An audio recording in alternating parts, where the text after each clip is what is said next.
Hi అండి, welcome to Jyothish kitchen. ఈరోజు మనము 4 రకాల దోశలండి, అలాగే 3 కలర్స్తో దోశ ఏ విధంగా వేసుకోవాలో చూద్దామండి. ఎందుకంటే కలర్స్ కనిపిస్తే పిల్లలు చాలా ఇష్టంగా తింటారు కదా. నేను జెండా కలర్ వచ్చేలాగా కూడా మీకు దోశ వేసానండి. ఇదిగో ఆరెంజ్, మధ్యలోది అయితే చీజ్ అనమాట, ఇది కొత్తిమీర, అలాగా 3 రంగులు వచ్చేలాగా 4 రకాల దోశలు. ఈ పై లేయర్ అయితే క్రిస్పీగా ఉంటుంది, లోపలేమో కూరగాయలు ఉంటాయి. ఇది చాలా హెల్దీ అండ్ టేస్టీ, పిల్లలు పెద్దలు అందరూ లైక్ చేస్తారు. 4 రకాల దోశలు ఏ విధంగా వేసుకోవచ్చో మనం ఒకే వీడియోలో చూద్దామండి ప్రాసెస్. ఇదిగోండి, దోశ బ్యాటర్ కోసం మనం పప్పు నానబెట్టుకుందాము. గ్లాసుడు తొక్కపప్పు తీసుకున్నానండి నేను. ఈ పప్పు అయితే ఇందులో మట్టి బెడ్లో రాళ్ళు ఇసుక ఏమీ లేకుండా ముందే నీట్గా క్లీన్ చేసి ఉంచుకున్నాను. ఈ తొక్కతోనే రుబ్బుతానమాట. తొక్క తీసేను కడిగేటప్పుడు. గ్లాసుడు తొక్కపప్పు వేసుకున్నాను. అయితే మనకు దోశలు మరీ నల్లగా రాకుండా ఉండడం కోసం గ్లాసులో సగం అరగ్లాసు నేను సాయి మినపప్పు వేస్తున్నానండి, గుండుపప్పు. తర్వాత దీనికి 1:2 అనమాట. గ్లాసుకి 2 గ్లాసులు చెప్పిన, నేను గ్లాసున్నర వేసాను కాబట్టి 3 గ్లాసులు రైస్ వేస్తున్నానండి. అందులోను 3 గ్లాసులు రైస్ వేసాను, బియ్యం వేసాను. ఒక గ్లాసుడైతే తొక్కు మినపప్పు వేసాను, చూసారు కదా. అర గ్లాసు గుండుపప్పు, అది గ్లాసున్నర, ఇది 3 గ్లాసులు సరిపోయింది కదా. 1:2. ఇందులో పచ్చిశనగపప్పు, ఇందులో పచ్చిశనగపప్పు 2 స్పూన్లు వేస్తున్నాను. తర్వాత ఏమో ఇది మెంతులండి, మెంతులు 1 స్పూన్ వేస్తున్నాను. ఇవన్నీ కలిపేసి మనం శుభ్రంగా కడిగేసి కనీసం 6-7 గంటల నాననివ్వాలండి. ముందే 4-5 సార్లు కడిగేసుకోవాలి. 4-5 సార్లు కడిగిన తర్వాత దీన్ని 6 గంటలు 7 గంటలు నాననిచ్చి అప్పుడు గ్రైండ్ చేయాలి. నానిన తర్వాత మీకు చూపిస్తాను. ఇదిగోండి, నానబెట్టుకున్న పప్పు అయితే పప్పు బియ్యం కలిపి నానబెట్టేసాం కదా. 7 గంటలు నానాయి అనమాట. ఇది ఇంత మెత్తగా నానాయి పప్పులు, చూసారా ఎలా లావుగా ఉబ్బాయో. వీటిని నేను ఇప్పుడు మిక్సీ జార్లో వేసి గ్రైండ్ చేస్తాను. గ్రైండర్లో వేసామనుకోండి బియ్యం వల్ల తొందరగా నలగదు, ఎక్కువ టైం తీసుకుంటుంది. అందువల్ల కరెంట్ వేస్ట్ కదా అని నేను మిక్సీలో గ్రైండ్ చేస్తాను. దీన్ని గ్రైండర్లో వేయను దోశల రుబ్బుకైతే. అదే ఇడ్లీకి అయితే నేను గ్రైండర్లో వేస్తాను, అది బాగా ఉరుము ఎక్కువ అవుతుంది గ్రైండర్లోని. దోశలకు కాబట్టి మిక్సీలో రుబ్బేసుకోవచ్చు, ఎందుకంటే బియ్యం త్వరగా నలగవు కదా. గ్రైండ్ చేస్తాను నేను ఇప్పుడు.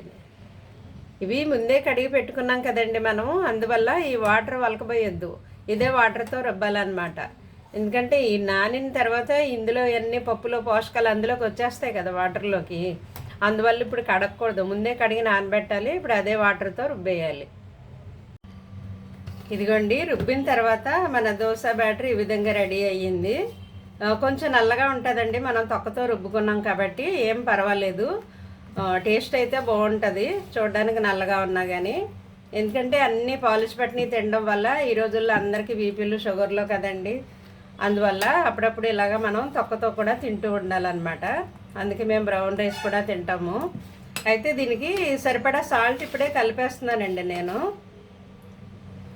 ఎందుకంటే సాల్ట్ కలిపేసి పెట్టుకున్నాం అనుకోండి పాడవదు అనమాట. ఫ్రిడ్జ్లోను 3 రోజులు 4 రోజుల వరకు ఉంటుంది, పాడవదు. అందువల్ల నేను దీనికి సరిపడా సాల్ట్ కలిపేశాను. ఎప్పుడైనా చూడండి పచ్చడిలో అవి నిల్వ ఉండాలంటే అందులో ఉప్పు ఎక్కువ కలుపుతారు కదా, నిల్వ ఉండడానికి ఉప్పు వేస్తే పాడవదని. అందువల్ల ఇది కూడా రుబ్బు పులిసిపోకుండా ఉంటుందండి, పుల్లగా అయిపోదు, పులిసిపోదు. ఉప్పు కలిపేసి మనం ప్లాస్టిక్ కంటైనర్ బాక్సుల్లో వేసేసుకుని ఫ్రిడ్జ్లో ఉంచుకుంటే ఒక 3 రోజులు 4 రోజులు ఉంటుందండి. మార్నింగ్ టిఫిన్ లాగా, ఈవినింగ్ స్నాక్స్ టైంలోను, లేదా నైట్ డిన్నర్ లాగా, అలా ఎప్పుడు పడితే అప్పుడు వేసుకోవచ్చు అనమాట రెడీగా ఉంటేనే. ఇది మాత్రం మీకు ఎంత కావాలో అంత నైట్ బయట ఉంచుకుని మిగిలింది మాత్రం ఫ్రిడ్జ్లో పెట్టుకోవాలండి. ఒక చిన్న బాక్సులకి తీసుకుని బయట ఉంచేసుకుంటే నైటు ఇది ఊరుమ ఎక్కువ అవుతుంది అనమాట. అప్పుడు స్పాంజీ దోశ వస్తుంది గుల్లగాను. మిగిలింది ఫ్రిడ్జ్లో పెట్టేసుకోవాలి. ఇలా రెడీగా ఉంటే పిల్లలు అడిగినప్పుడు ఎప్పటికప్పుడు మనం వేసుకోవచ్చు, స్నాక్స్ టైంలోనూ డిన్నర్ టైంలోనూ ఎప్పుడైనా. ఓకే అండి, దోశ వేసుకునేటప్పుడు చూద్దాం. ఇదిగోండి, మనం రెడీ చేసుకున్న దోశ బ్యాటర్ ఉంది కదా, ఇది నాది ఐరన్ పెనం అనమాట. పెనం బాగా వేడెక్కనివ్వాలి. అదే మీది నాన్ స్టిక్ అనుకో పర్వాలేదు, బాగానే వస్తుంది. పెనం బాగా వేడెక్కిన తర్వాత నేను దోశ వేసానండి. ఇప్పుడు దీనికి చుట్టూ నేను ఆయిల్ స్ప్రెడ్ చేస్తాను. ఇదిగోండి డ్రాప్గా నేను ఆయిల్ ఇలాగా చుట్టూ స్ప్రెడ్ చేస్తాను. అంతే, ఎక్కువేమీ ఆయిల్ అక్కర్లేదు. కాకపోతే ఇది దోశ బాగా కాలాలన్నమాట. బాగా కాలితే అప్పుడు క్రిస్పీగా వస్తుంది. ఇదిగోండి కొంచెం సిమ్ టు మీడియం ఉంచాలి. అదే అలా కాలిపోయి చూసారా పైకి లెగిసిపోతుంది. ఇదిగో మనం ఇంక తిరగక్కర్లేదనమాట, అది ఈజీగా ఊడిపోయింది. పెనం బాగా కాలితే అలా బాగా వస్తుంది. వేడెక్కాలన్నమాట ఫస్ట్ దోశ వేయక ముందు.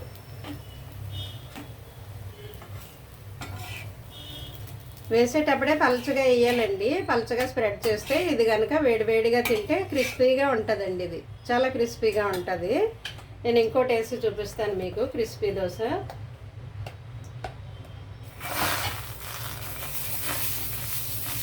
మనం పలచగా ఇలా స్ప్రెడ్ చేయాలండి. తక్కువ పిండి తీసుకుని గరిటె నిండా కాకుండా ఇలా పలచగా స్ప్రెడ్ చేసేయాలి.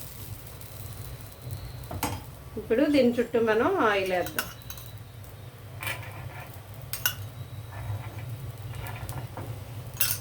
ఇది మీడియం టు సిమ్లోనే అవుతుందండి, హైలో పెట్టకూడదు.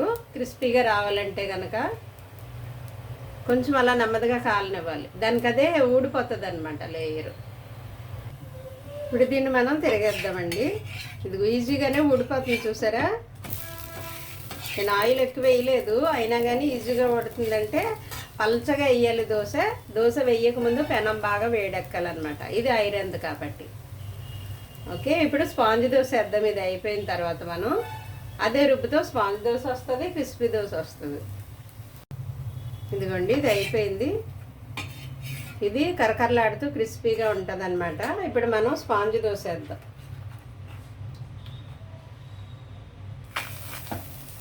స్పాంజ్ దోశ కొంచెం మందంగా వేసుకోవాలండి. ఇలా కొంచెం మందంగా వేసుకోవాలి. అదే చూసారా దాని మీద కన్నాలు కన్నాలుగా వచ్చింది, అది స్పాంజ్ దోశ. అలా ఉంటుంది అనమాట.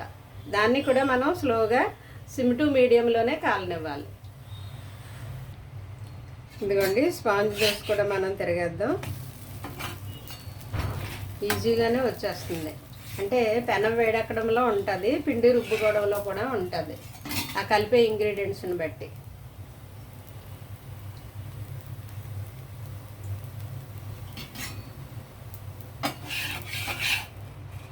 దీనికి ఎక్కువ కాలనివ్వకూడదండి. ఇటువైపు కొంచెం బన్న టైప్లో బన్న దోశ, స్పాంజ్ దోశ మెత్తగా ఉంటుంది అనమాట.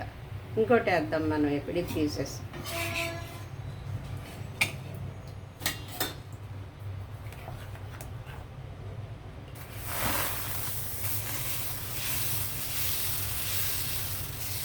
ఇది కొంచెం మందంగా వేయాలన్నమాట, మరీ పలచగా రుద్దేయకూడదు.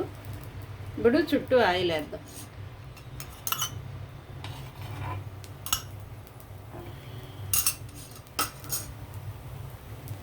ఆ మధ్యలో చుక్కలు చుక్కల్లా వస్తుంది చూసారా, అది పొంగుతుంది అనమాట లావుగా వేయడం వల్ల.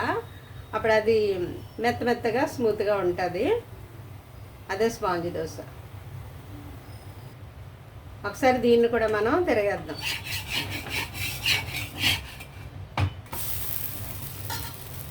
అడుగున నేను ఆయిల్ వేయలేదు, కొంచెం వేస్తున్నాను.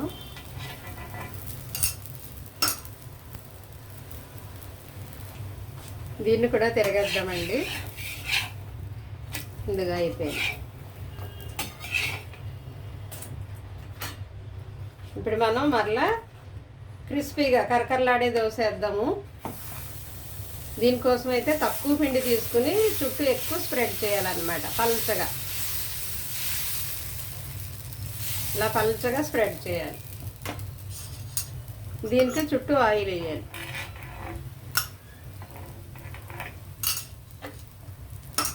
వేడెక్కనివ్వాలి. బాగా కాలితే దానికి అదే లేచి వచ్చేస్తుంది పైకి.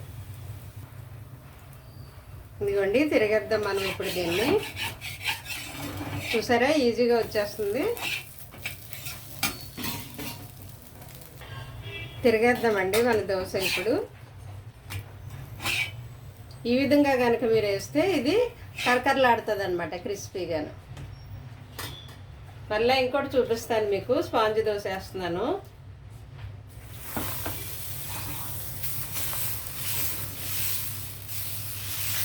ఇదిగోండి, ఎక్కువ స్ప్రెడ్ చేయకూడదు, దీన్ని కొంచెం మందంగా వేసుకోవాలి. కొత్తగా తెలియని అమ్మాయిలు ఉంటారు కదా, వాళ్ళ కోసం నేను చెప్పింది 2-3 సార్లు చెప్తున్నాను, అర్థం అవ్వాలని. ఓకే, కాలనిద్దాం దీన్ని. ఇప్పుడు చూద్దామండి, ఈ దోశ కాలిందేమో.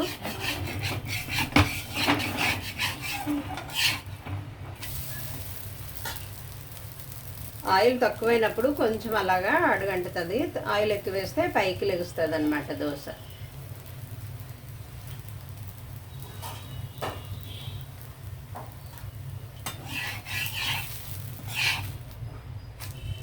ఇదిగోండి, ఈ విధంగా కాల్చుకుంటే సరిపోతుంది అన్నమాట.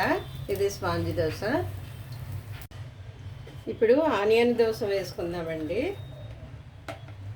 క్రిస్పీ దోశ వేసాము, స్పాంజ్ దోశ వేసాం కదా, ఇప్పుడు ఆనియన్ దోశ వేద్దాం.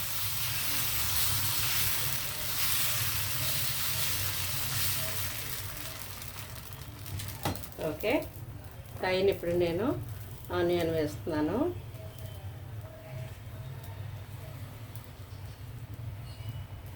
ఇంకా చిన్నగా కావాలంటే చిన్నగా తురుముకోవచ్చండి ఆనియను. దీని మీద నేను కొద్దిగా జీలకర్ర కూడా వేస్తున్నాను పైన. ఇప్పుడు చుట్టూ మనం ఆయిల్ స్ప్రెడ్ చేద్దాం. కొంచెమేమో ఒక డ్రాప్ వేద్దాం అలాగా. ఇప్పుడు కాలనిద్దామండి దోశ. ఇప్పుడు చూద్దామండి, కాలిందేమో, తిరగేద్దాం. పెనం బాగా కాలింది కదండి, అందువల్ల దోశలు ఈజీగా ఊడిపోతున్నాయి అన్నమాట. ఇదిగో నేను తిరిగేసాను. ఆనియన్ మరి అంటుకుపోకుండా ఇప్పుడు కొంచెం చుక్క చుక్క డ్రాప్సే వేస్తున్నాను నేను, ఆయిల్ ఎక్కువ వేయట్లేదు. అలా డ్రాప్ కొద్దిగా కాలనిద్దామండి అటువైపు కూడా ఆనియన్. తిరగేద్దామండి మన దోశ. ఇప్పుడు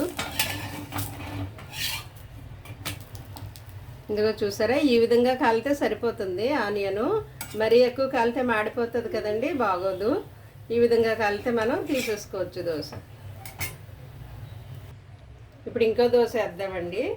ఇప్పుడు నేను 3 రంగుల దోశ చూపిస్తాను మీకు. 3 కలర్స్ అన్నమాట, ఒకే దోశలో 3 కలర్స్.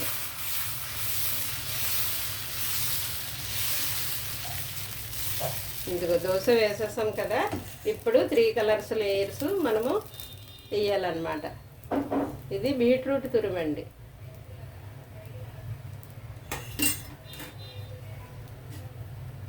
దీని మీద నేను బీట్రూట్ తురుము వేస్తున్నాను. బీట్రూట్ తురిమి పెట్టుకున్నాను అన్నమాట. ఇదేమో పొటాటో.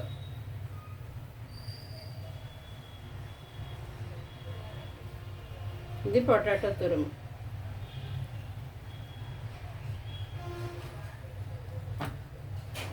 ఓకే, ఇప్పుడు మనం క్యారెట్ తురిమేద్దాం.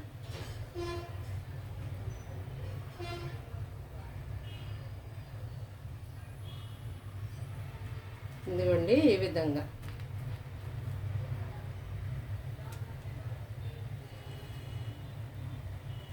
బీట్రూట్ తక్కువ అయింది కదా, వేద్దాం కొంచెం.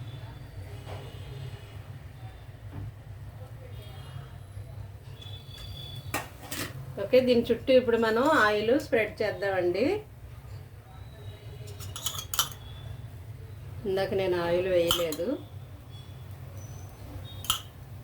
ఇది సిమ్ టు మీడియంలోనే కాలనివ్వండి, మరి హైలో పెట్టేయద్దు. ఫస్టే పెనం వేడెక్కనివ్వాలి. దోశలు వేసేటప్పుడు మీడియంలో ఉంటే చాలు.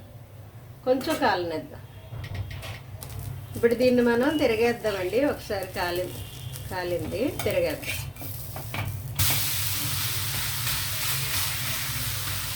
ఓకే, ఒక్క హాఫ్ మినిట్ అలాగా కాలనిద్దామండి. చుట్టూ ఆయిల్ స్ప్రెడ్ చేద్దాం, ఎందుకంటే ఈ దుంపలు వేసాం కదా, మళ్ళీ దానికి అంటుకుపోకుండా కొంచెం little bit oil.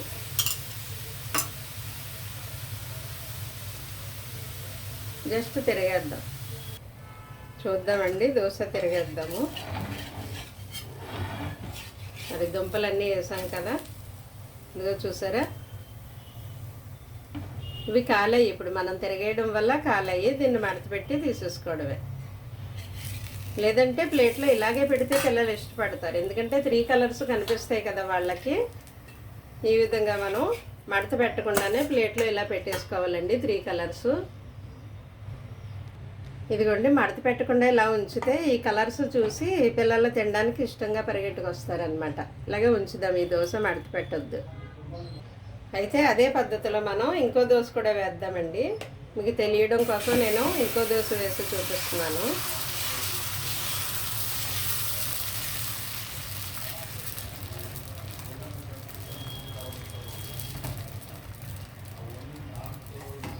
Okay, beetroot వేసేద్దాం.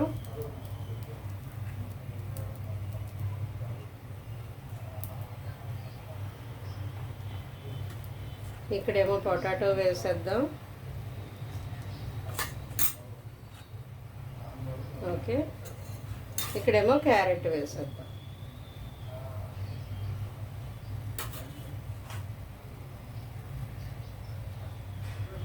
కావాలంటే మీరు దీనికి పైన ఇక్కడ మళ్ళీ ఆనియన్ కూడా వేసుకోవచ్చు.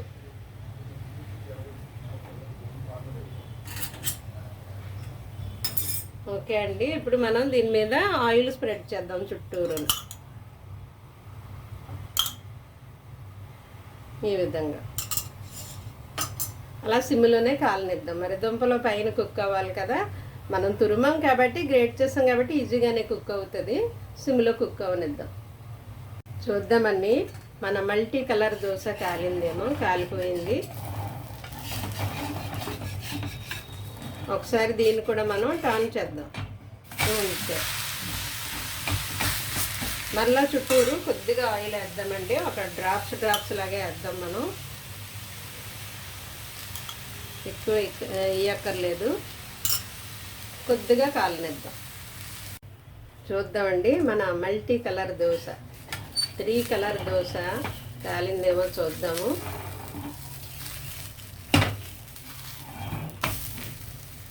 ఓకే, ఆనియన్ వేయడం వల్ల కొంచెం తడిగా ఉంది, నేను కొంచెం ఇలాగే ఉంచుతాను, ఒక్క సెకను. అయిపోయిందండి మన మల్టీ కలర్ దోశ, 3 కలర్స్. ఈ విధంగా కనుక మీరు కలర్స్ వేసి పిల్లలకి ఇస్తే చాలా ఇష్టంగా తింటారు, పిల్లలేంటి పెద్దలు కూడా. ఇప్పుడు మనం ఇంకో టైపు దోశ వేద్దాము, వేరే దోశ వేద్దామండి. ఇప్పుడు దోశల్లో వెరైటీస్ వేసుకుంటున్నాం కదా మనం.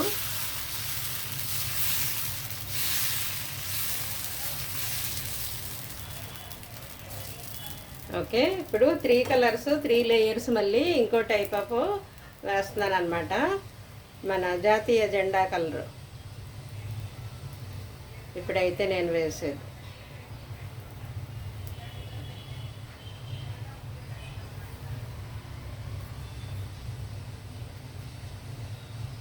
ఇది క్యారెట్ తురుము. ఇదిగో నేను ఇక్కడేమో ఇప్పుడు చీజ్ వేస్తున్నానండి, చీజ్. ఇది పిజ్జా లాగా ఉంటుంది అనమాట, పిల్లలు భలే ఇష్టంగా తింటారు. ఇదిగోండి అమూల్ చీజు, ఇవి వాళ్ళే గ్రేట్ చేసి ఉంచుతారు, తురిమిందనమాట ఈ చీజు.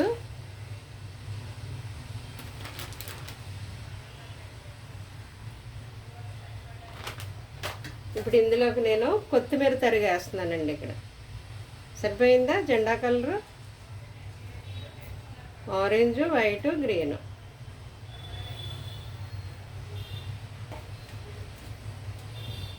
ఇప్పుడు దీని మీద మనం చుట్టూ ఆయిల్ స్ప్రెడ్ చేద్దాం.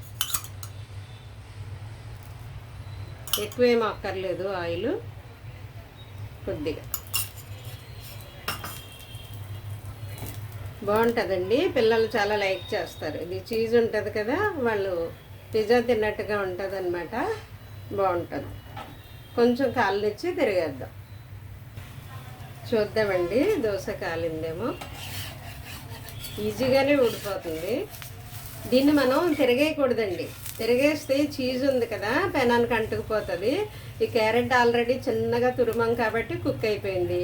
కొత్తిమీర ఎలాగో మనం పచ్చిదైనా తినగలుగుతాము, ఇది కుక్ అయిపోయింది. చూసారా? దీన్ని మనం తిరగేయకూడదు, ఇలాగే తినాలన్నమాట, ఇలాగే పిల్లలకి చూపించాలి. వాళ్ళు ఆ కలర్స్ చూసి ఇష్టంగా వస్తారు తినడానికి. ఇదిగోండి ఇలాగా ప్లేట్లోకి తీసేసుకోవడమే. నేను మరలా ఇంకోటి వేసి చూపిస్తాను మీకు అదే విధంగా.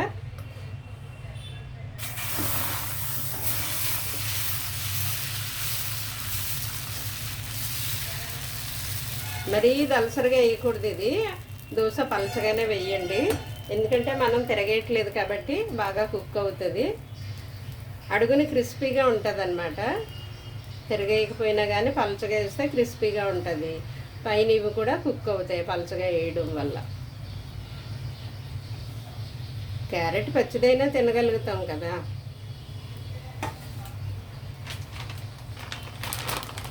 ఇందులో మనం ఏంటంటే చీజ్ వేయడం వల్ల పిల్లలు ఇష్టంగా తింటారన్నమాట.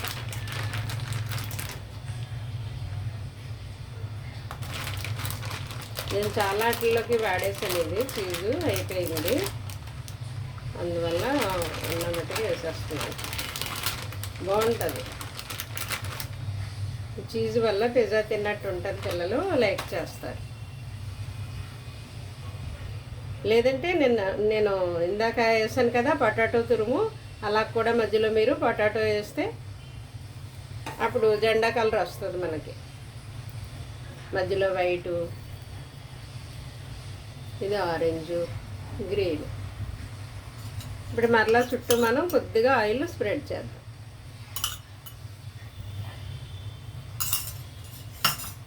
ఇది కొంచెం కాలనిద్దాం. చూద్దామండి మన దోశ.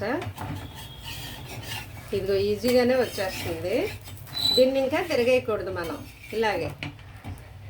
ఓకే, ఒకవేళ మడత పెట్టినా పై లేయరు క్రిస్పీగా ఉంటుంది, లోపలేమో ఇవి ఉంటాయి అన్నమాట. ఓకే అండి, ఈ విధంగా కనుక మీరు పిల్లలకి చేసి పెడితే వాళ్ళు చాలా అంటే చాలా ఇష్టంగా తింటారు, హెల్దీ కూడాను. Okay, thank you for watching.